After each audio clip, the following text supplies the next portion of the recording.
بسم اللہ الرحمن الرحیم۔ جیسا کہ میں اور اب جانتے ہیں کہ ربیع الاول کا مہینہ ہے، اس مہینے میں رسالت مآب رحمۃ للعالمین محسن انسان صلی اللہ علیہ وسلم کی بعثت ہوئی ہے۔ اس ضمن میں جماعت اسلامی تلنگانہ نے سارے تلنگانہ میں سیرت مہم کا انعقاد عمل میں لایا، جو 2 اکتوبر تا 12 اکتوبر جاری رہا۔ اس مہم میں مختلف قسم کے پروگرام انجام دیے گئے، بالخصوص برادران وطن غیر مسلموں میں سیرت کے سلسلے میں جو غلط فہمیاں پائی جاتی ہے اس کے ازالے کی کوشش کی گئی، اور تیلگو زبان میں کتب ان کے حوالے کیے گئے سیرت پر مبنی، اور خصوصی ملاقاتیں کی گئی، اور چھوٹے چھوٹے گیٹ ٹوگیدر کا بھی انعقاد عمل میں لایا جا رہا ہے۔ اس ضمن میں کچھ ٹی وی چینل کا بھی پروگرام طے کیا گیا تھا،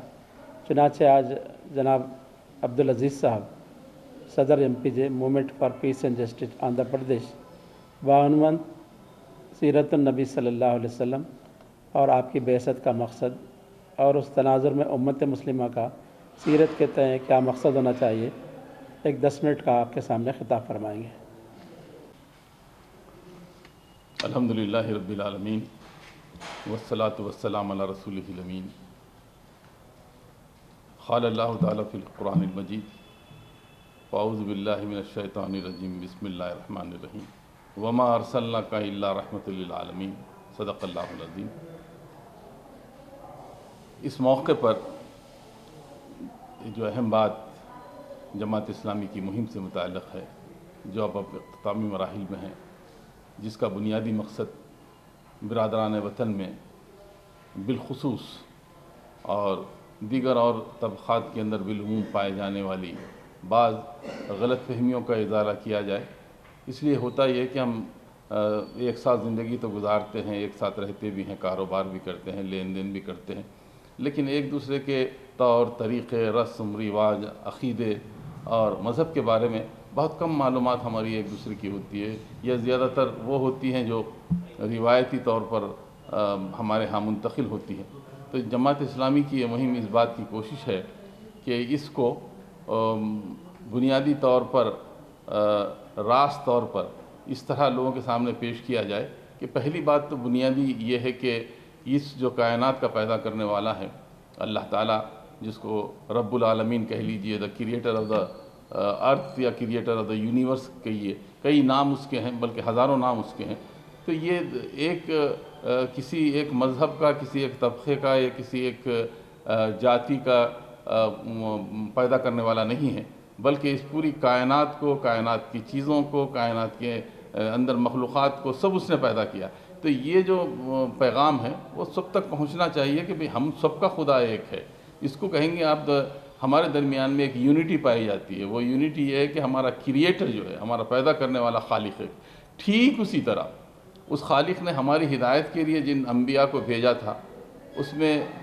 آخری اس کی جو کڑی ہے وہ حضرت محمد صلی اللہ علیہ وسلم کی ذات ہے۔ ہوا یہ کہ لوگوں نے اس کو بھی مذہب کے ساتھ اس انداز سے جوڑ دیا کہ یہ جو ہے مسلمانوں کے نبی ہیں، حالانکہ ایسی بات نہیں ہے، وہ مسلمانوں کے نبی نہیں بنائے گئے، بلکہ قرآن کے اندر ارشاد فرمایا گیا کہ اے نبی کریم صلی اللہ علیہ وسلم، ہم نے تمام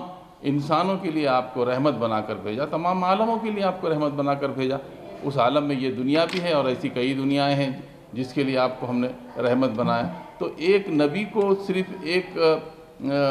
سیکشن تک یا ایک قبیلے تک، ایک خاندان تک محدود رکھنا، یہ اس کے ساتھ زیادتی ہے۔ اس کا پیغام آفاقی ہے، اس کی شخصیت آفاقی ہے، وہ ہمارا بھی نبی ہے مسلمانوں کا، اور پوری انسانیت کا جو ہے نبی ہے، اور اس نے دنیا کو یہی پیغام دیا کہ میں زمین پر اس لیے بھیجا گیا ہوں کہ میں تمہیں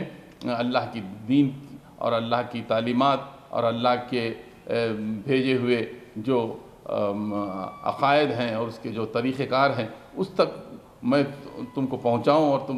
تم اس کی گواہی دو، اور میں تمہارے سامنے اس کی شہادت دوں۔ غرض کہ اس کام کے لیے نبی کریم صلی اللہ علیہ وسلم اس زمین کے اوپر آتے رہے۔ اب جو غلط فہمیاں پیدا ہوئی ہیں، اس میں کچھ وجہ یہ ہے کہ ہم نے شاید اس پر بہت زیادہ اپنے برادران وطن کو یا ابنائے وطن کو خائل کرنے کی کوشش نہیں کی۔ تو اب یہ وقت ہے کہ اس مہم کے ذریعے اور اس طرح کے پروگرام کے ذریعے ہم انہیں بتائیں کہ جس طرح یہ سورج، چاند، ستارے، سیارے اب آپ کوئی بول سکتا ہے کہ سورج میرا ہے، یہ چاند میرا ہے، تارے میرے ہیں، ستارے میرے ہیں، یہ جھاڑ میرا ہے، یہ سمندر میرا ہے، یا دریا میرا ہے؟ یہ سب کا ہے، ہر اس کا ہے جو اس سے فائدہ اٹھاتا ہے، اور اس کو فائدہ اٹھانا چاہیے۔ اور اسی طرح، ٹھیک اسی طرح، یہ جو اللہ تعالیٰ نے جو نبی بھیجا ہے، اس کی تعلیمات، اس کا دین، اس کا لایا ہوا طریقہ، یہ سارے انسانوں کے لیے ہے۔ یہ صرف مسلمانوں کی اپنے لیے نہیں ہے، بلکہ سارے لوگوں کے لیے فائدہ مند ہے، اور اس کو سارے انسانوں تک پہنچانا چاہیے۔ یہ غلط فہمی اگر دور ہو جائے گی تو سارے مسائل حل ہو جائیں گے۔ ہم یہ سمجھنے لگے کہ یہ مسلمانوں کا خدا ہے، یہ مسلمانوں کا نبی ہے، یہ مسلمانوں کا دین ہے، ہم نے اس طرح اس کو تقسیم کر لیا۔ اگر ہم بجائے مسلمان کہنے کے کہتے یہ انسانیت کا دین ہے، یہ انسانیت کے لیے بھیجے گئے نبی ہے، اور ہمارا جو مالک ہے، ہمارا جو خدا ہے، وہ سارے انسانوں کا خدا ہے، وہ سارے زمین پہ رہنے اور بسنے اور آپ کے زندگی گزارنے والوں کا خدا ہے، تو پھر سمجھ جائیے کہ اب اس کے بعد پھر کسی قومی یکجہتی کی بات کرنے کی ضرورت نہیں رہتی۔ لوگ خود بخود یکجہتی کے ساتھ سوچنے اور سمجھنے کے لیے تیار ہو جاتے ہیں۔ آخری بات جو اس پیغام کے ذریعے ہم پہنچانا چاہتے ہیں وہ یہی ہے کہ یہ ہندوستان ایک بہت اعتبار سے تاریخی ملک ہے، اور اس کی بڑی تاریخ ہے، یونان کے بعد شاید دنیا کا سب سے بڑا ملک ہے، جس کی بہت پرانی تاریخ ہے، اور یہاں صدیوں سے لوگ مل جل کر رہتے آئے ہیں، ایک دوسرے کے ساتھ اچھا برتاؤ کرتے آئے ہیں۔ راجہ بھی آئے، مہاراجہ بھی آئے، بادشاہ بھی آئے، شہنشاہ بھی آئے، کئی خاندانوں کی یہاں پر حکومت رہی ہے، اور سب مل جل کر رہتے آئے ہیں، اور ایک دوسرے کے ساتھ رواداری ہے۔ اس کی مثال اس بنیاد پر کہی جا سکتی ہے کہ یہاں پر عبادت گاہیں ہیں تو مساجد بھی ہیں، منادر بھی ہے، گرجا گھر بھی ہے، اور گرودوارے بھی ہیں، اور یہ آج تک برقرار ہے۔ یہ اس لیے برقرار ہے کہ ان کے درمیان میں یکجہتی ہے کہ مذہب جو ہے کبھی بھی زیادتی نہیں سکھاتا، کہ جیسے کسی نے بہت اچھی بات کہی ہے کہ مذہب نہیں سکھاتا آپس میں بیر رکھنا، ہندی ہے ہم وطن ہے، ہندوستان ہمارا۔ تو یہ جو ہمارا پیغام ہے اس مہم کے ذریعے، وہ ساری انسانیت کے لیے ہے، اور نبی کریم صلی اللہ علیہ وسلم بھی جو پیغام لے کر آئے تھے وہ ساری انسانیت کے لیے تھا، اور اسی پیغام کے اندر ہماری سب کی نجات ہے۔ تو ہماری اس